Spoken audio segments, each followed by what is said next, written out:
Okay, so we're all thinking about our goals, especially with a new year right around the corner. But here's a question. What if the common advice we've all heard, the stuff you see on motivational posters, is actually setting us up to fail? We're about to dig into the research behind 3 huge goal-setting mistakes and build a smarter strategy for real success. Let's dive in. Think about it like this. Imagine you're about to run a marathon. Would you just sprint off the starting line with absolutely no plan? Of course not. You'd burn out before you even hit the first mile marker. The best athletes in the world don't just rely on raw talent. They have a brilliant strategy. Well, the same thing should be true for our biggest goals. So why don't we apply that same logic to our own ambitions? There's a ton of research in what actually works, but we often just ignore it and go with popular advice that's, pretty flawed. It is time to stop trying to brute force our way to success and start using a smarter, research-backed approach. So let's start with a classic piece of advice. It sounds incredibly inspiring, but in reality, it often backfires. I'm talking about the idea that your goals have to be absolutely massive to even be worth pursuing.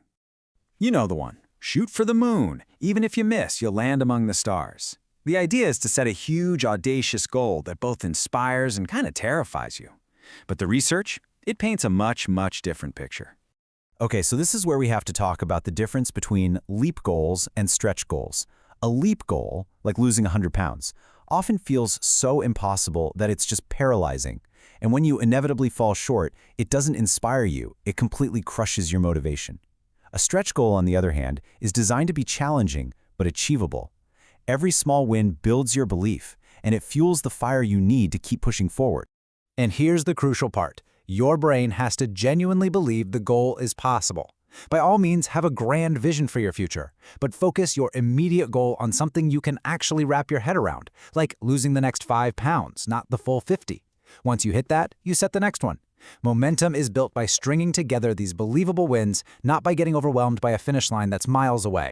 So that brings us to our second big mistake, and this one is a giant in the self-help world. It's the idea that you should only think positively and just visualize success. And look, it's a really tempting trap, especially when you're feeling a little daunted by that big goal. The advice sounds simple enough, right? Just close your eyes and picture yourself crossing that finish line, getting that promotion, living the dream.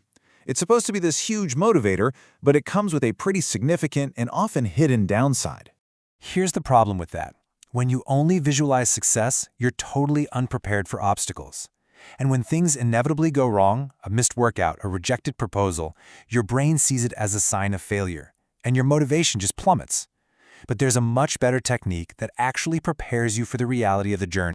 It's a technique called mental contrasting, and it is one of the most effective, research-backed tools for actually following through. You still start with that positive vision of success, but then you deliberately shift your focus to what could and probably will stand in your way. Here's exactly how it works. First, imagine achieving your goal. Really feel that success. Then, you gotta get real.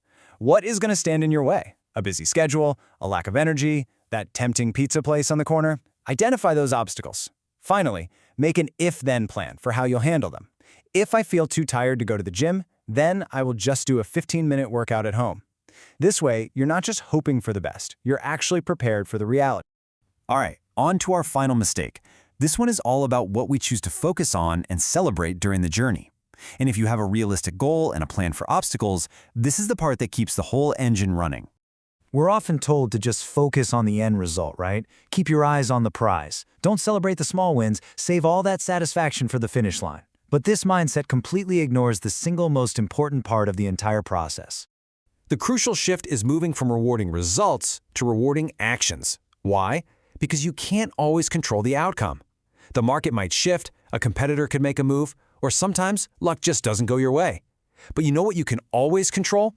Your effort, the reps you put in. Focusing on your actions is what builds momentum and leads to true mastery. And that's really the core idea here. Your goals don't get closer because you wish for them.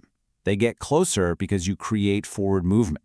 And that movement is created with every single action you take, every single repetition. It all starts with just one sales call, one workout, one page written. Forget the entire mountain ahead of you for just a second. This single, tangible action is the only thing that matters right now. This is where all progress is born, in that decision to do just one thing. And then, those single reps start to compound. At 100 reps, something really powerful happens. You're not just taking action anymore, you're building a habit. Your actual identity starts to shift. You're not just a person trying to write a book, you are a writer. This is where real, tangible momentum is born. And this is where true mastery begins to take shape. After 1,000 repetitions, the action becomes second nature. It literally becomes a part of who you are. And the results that once felt so distant, they now start to show up as a natural byproduct of your process. So your real job isn't to achieve the final goal. It's to fall in love with the process and reward yourself for doing the reps. And believe me, your brain is paying attention. So what does this all mean for your goals in 2026? Let's boil all these ideas down into a simple, powerful playbook you can start using right away. Really, it just comes down to these 3 upgrades. First, have that big vision, but set believable stretch goals to guide your path. Second, be confident in your ability. Absolutely. But use mental contrasting to prepare for the obstacles you know are coming. And finally, acknowledge your progress, but become obsessed with rewarding the daily actions. That's the work that truly matters. So as you think about your ambitions for the year ahead, the real question is this: which part of your goal-setting process needs this upgrade the most? Is it how you set your targets, how you plan for obstacles, or what you choose to reward?